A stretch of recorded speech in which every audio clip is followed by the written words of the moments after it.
Au pied du plateau de la Talaï à Biarritz se niche le petit paradis des crampotes. Des cabanes louées à la ville qui font le bonheur des pêcheurs amateurs.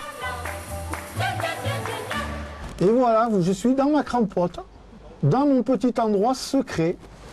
En bon basco-breton, Yves ne peut pas vivre sans naviguer, alors il a été très patient pour obtenir la crampote de ses rêves. Je l'ai attendu bien évidemment bien 19 ans et il fallait une liste d'attente, il fallait être résident biarro, je le suis, j'avais mon petit bateau, voilà, je suis plus heureux des garçons, voilà, c'est chez moi. Il y a 95 mouillages dans le port des pêcheurs, mais seulement 65 crampotes où entreposer le matériel, presque un privilège. Je sors de mon bureau en costard cravate, je m'habille en pêcheur et hop, je suis en mer. Je pars avec la joie au cœur, laissant ici tous mes soucis, je pars vers le bonheur. Quand on voit ça, on a tout vu, hein. Je pars.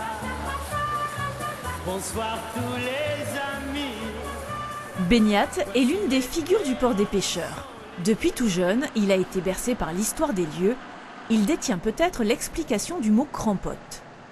Ça vient du mot crampe, qui est le mot nuit.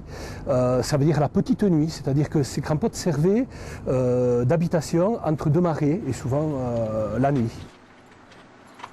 Après plusieurs années d'attente, Beignat a eu la chance de louer la crampote occupée auparavant par son père.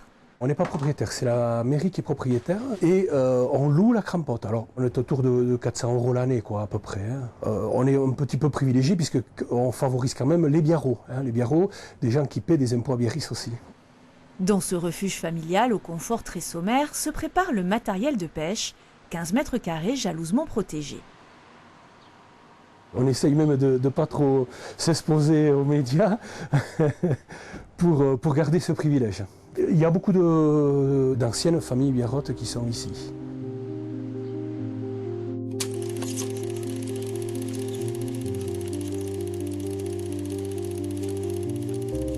Le port de pêcheurs tel qu'il est là a été construit en 1790, à peu près après une grosse tempête, où le port vieux a été inutilisable.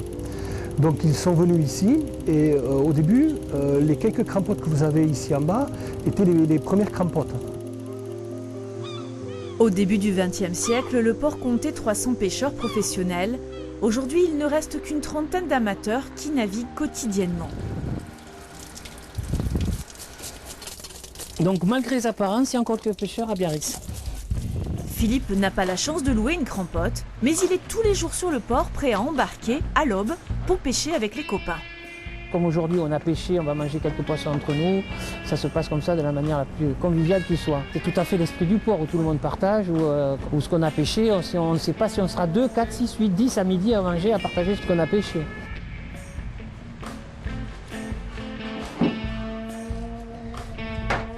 Pour l'inénarrable Pierre, fan de Maïté, le vendredi c'est sacré. Il consacre son jour de repos à sa passion. Un peu de pêche, un peu de casse-croûte pour les copains. Voilà. La belle vie ? Voilà. Surtout maintenant, il n'y a plus de touristes. Alors c'est mieux. Voilà. Le rituel est immuable. Après la pêche, c'est le casse-croûte à la cassa.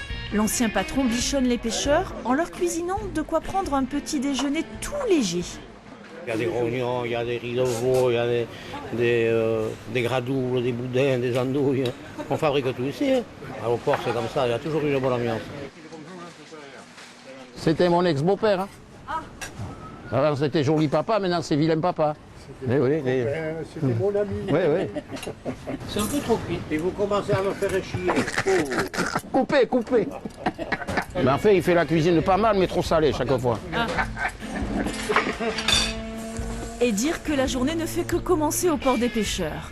Une ambiance que beaucoup aimeraient partager. Ils sont une cinquantaine sur la liste d'attente à espérer une crampote. Et même si leur famille possède un mouillage et une cabane, ça ne les dispense pas d'attendre leur tour.